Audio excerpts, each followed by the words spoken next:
Hi everyone, welcome to the Writer Magazine. I'm Marla Miller from marlamiller.com, and this is Critique My Query. It's a video session that we offer twice a month to the Writer Magazine visitors and subscribers.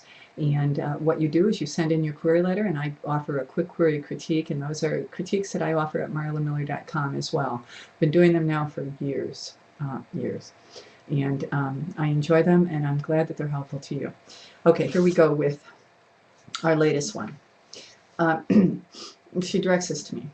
Dear Miss Miller, I watched your review of the query letter for the Ugandan affair on the Writer website, and upon reading the submitted letter, agreed with your assessment of it. I value your opinion and would like to have my query letter critiqued as well. Retreat, plan, attack. 3 simple words passed from father to daughter that became Sonny Whitaker's mantra. Her father, Daniel, the son of a New York mob enforcer, teaches her that revenge is an acceptable response to those who hurt her or do her an injustice. She learns her lesson so well that when she commits her first murder at the age of 12, he compliments her on a job well done, and she uses his words to justify her future actions. But it's her husband's killing that causes her to run from the police and begin to reflect on her life and wonder if her father's teachings were in fact correct. From the betrayal by her first love to her marriage to a prominent attorney, Sonny's 39-year journey crosses all the lines of human experience while still leaving her with hope for the future. Journey of a Killer is a character-driven story of love and murder, 93,000 words, that explores the question, how much of what we know comes from our parents and how right are those teachings? 3 of my short stories have been published, one in the Blank Expression, one is a winning entry in Blank Magazine contest, and one through my writers group, which published an anthology of its members' stories. In addition to taking several writing classes, I recently participated in Writer's Digest University's Blank panel. If you'd like to read my completed manuscript, please contact me and I will be happy to send it to you. Thank you for your time. Sincerely. Okay, so what do I think of this? Well, I'm assuming that this is not a memoir, although she doesn't say what the genre is. She doesn't say whether it's fiction or nonfiction, so I'm going to go with it's nonfiction. Number one, always make sure that you put the genre in the query letter, even if you think it's obvious. Don't make an agent work. Don't make an agent guess, because what will they do if they guess? Put it down and go to the next. Trust me, they will. Okay, so we don't know, but I'm going to assume that this is a novel. Journey of a Killer. I kind of like that title, but I think that this query letter has been painted in too broad of strokes. I think it's the most interesting thing about this story to me is that this mob father teaches his daughter and not his son about how to be a mobster. And when she commits murder at age 12, he kind of pats her on the back and says, probably just like your old man or something like that. I like that. I think that's intriguing. Now, she then says that this is a story that spans 39 years. And I don't know if that means from the time she was born until 39, or if it's from the time she committed her first murder to 39 years, after that. I don't know. But that's a pretty big landscape for a novel. That's number one. And I'm not saying that you can't do it. I'm just saying that that's pretty big. It's a pretty wide landscape. Okay. In paragraph 3, you lost me.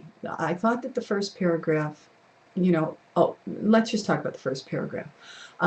Thank you very much for saying that you liked my critique. But remember, you're pitching to an agent, so that's what Critique My Query is. It's a dress rehearsal. So write these letters as if you're pitching to an agent, not me. If you want to send me an email and say I've been helpful, love it. But don't take up that space in your query letter, although I appreciate it. Okay, so the first real paragraph here, and again, we put it on the site, so it should be to my right. But the first paragraph here, retreat, plan, attack, 3 simple words passed from a father to a daughter. I like it. That's a good hook. It's definitely a good hook. I did wonder why she doesn't have an Italian last name.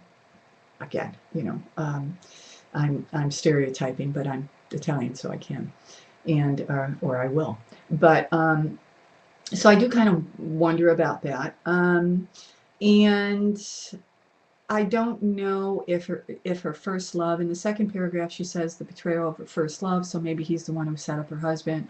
Not quite sure if her marriage to the prominent attorney is the attorney who was killed. I don't know. And because I don't know, because she says it's a 39-year journey, it kind of gets all scrambled up in that third paragraph. Do you see that? Read that one, and that's where she lost me. So she lost me in the third paragraph. In the last paragraph, or second to the last, when she talks about what she's done, I would not include that she participated in an agent panel. And again, I blank all this out because, I don't give anyone press, good or bad. But if she included that in a query letter, an agent, that's not going to impress an agent unless she won it. That would impress an agent. But if it impressed an agent, she wouldn't be pitching to an agent. She probably would have been represented by the agent that, voted for her query letter or whatever. So I wouldn't include that. But the rest of it's fine. She has some creds in writing. Cool. But I do think that this journey of a killer paints just too big of it's just too broad. The meat of this story to me is the fact that a 12-year-old kid is schooled by her mobster father, and that it goes south only when her husband is killed. And so then I'm wondering, here's the other thing I'm wondering. Unreliable narrator, you've heard about that. And again, I haven't been published in fiction except short stories, so take this with, considering. But one of the things that a novel must have is a reliable narrator, because that's the person who's going to take us through this story. We're going to trust this person to be able to tell us the story, right? We're going to suspend our disbelief based on this narrator's version of the story that they're going to tell. So another speed bump for me is the fact that she's 12 years old, she commits murder, and she doesn't really think about it being good or bad or otherwise until her husband, which I assume has to be at least 10 years later, is killed. And so I'm assuming since it was her first murder, it wasn't her last. So now we're looking at a psychopath. We're looking at a psychopathic personality who can kill and think it's okay because her dad said it's okay.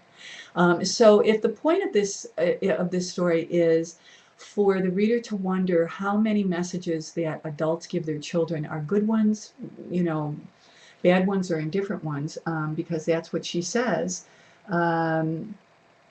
explores the question, how much of what we know comes from our parents and how right are those teachings?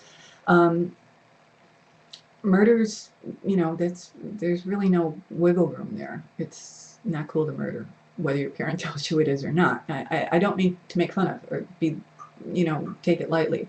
But if in fact this person who's telling this story doesn't really understand that murder is bad, even though her dad, doesn't say that it's bad, then I don't know. I don't know about that character. What do you think? I'd love for people to jump in on this one and add a few comments. And that's all I'm going to say about this at this point. I hope it's helpful. Until the next time, be well, keep writing.